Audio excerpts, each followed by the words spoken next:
Hey everyone, so in this video I'm going to be going over hair clumping, and this is just going to be a very quick and simple video as well, because generally if you get the 1 2 3 or 1 2 3 rule, which is big, medium, and small, then you will understand how to draw hair clumps and learn how to clump hair dynamically. So what do I mean by 1 2 3 or what's it called?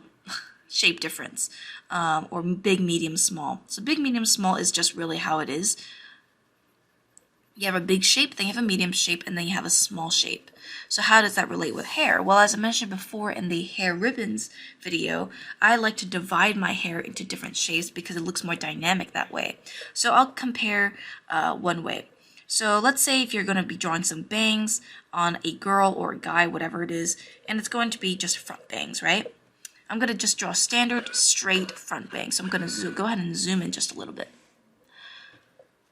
What you shouldn't do is this.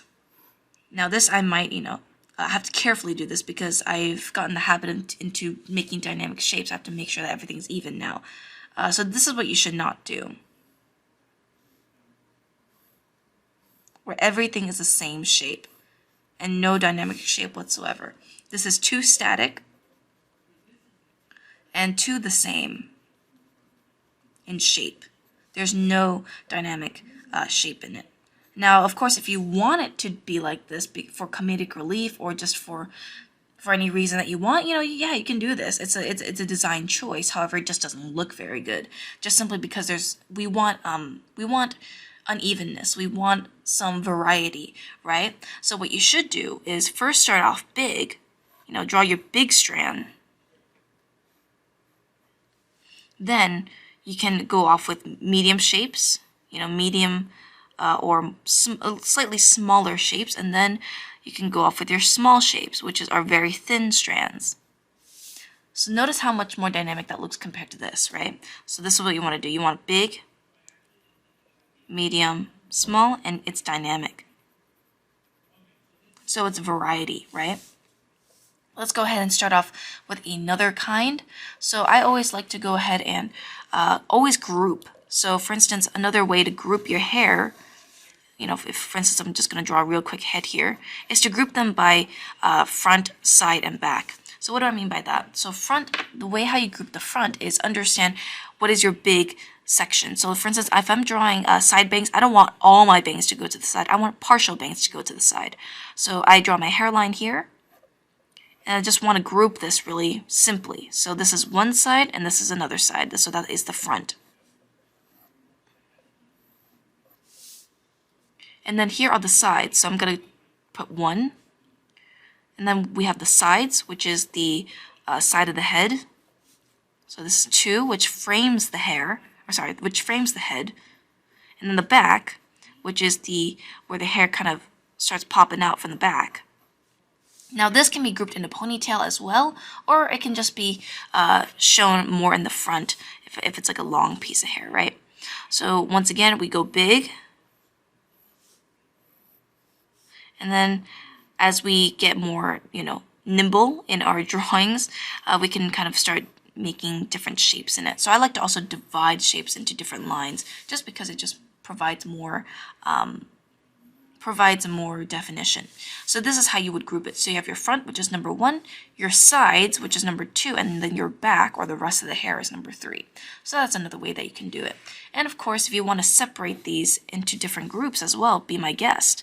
So let's say, for instance, rather than just doing this is kind of boring, what you want to do instead is first draw your big shape, then draw some little shapes. So 2. And notice and make sure that they're all going in a relatively similar direction. You can have directions kind of going this way as well, overlapping on top. So a good thing is to always make sure that there's overlaps, because clumping, when it comes to overlaps, it makes it look a lot better. So for instance, I'm going to go for another example.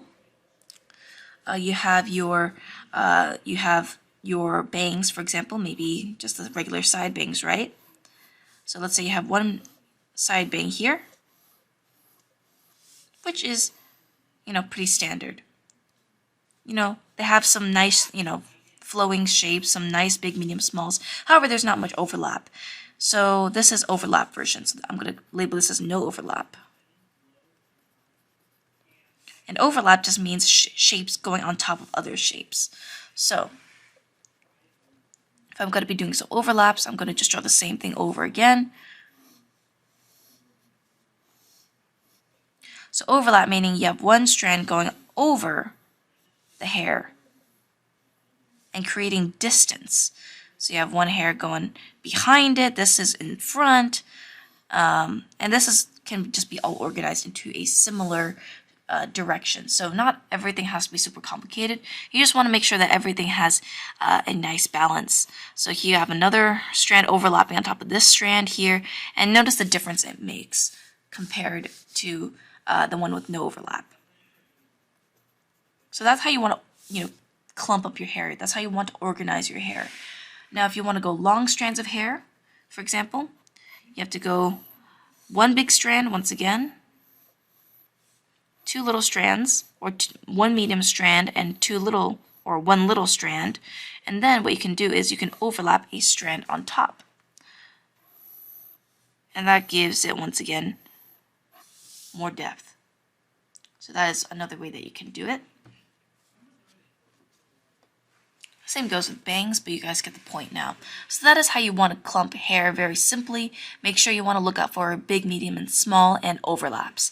And that will make your hair look a lot more dynamic afterwards.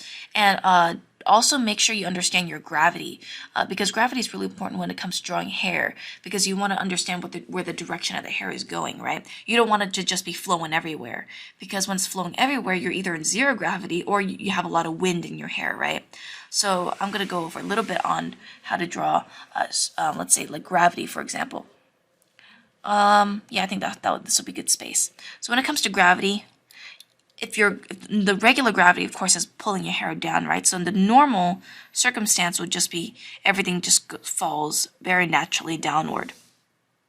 However, if you're going more like winded, if the wind is flowing upward, then the wind will kind of go the hair will kind of go in a more upward feel, go in a more upward direction.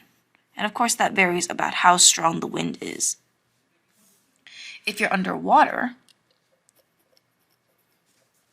then the hair would generally be very wavy and just very all over the place. So, but most of the time it would be very wavy. So it'll kind of be more fluttering. So rather than just having a very windy hair and going in one direction, this is kind of going everywhere. So it's more kind of flowing with the water. So generally a more wavy type of hair would be good for underwater. And underwater hair is very tricky because it depends on where you're swimming and also if you're static and also how the currents are. So most of the time it would just be like a big blob, on your head, although it looks very natural and very beautiful as well. So it's very different from wind, for example.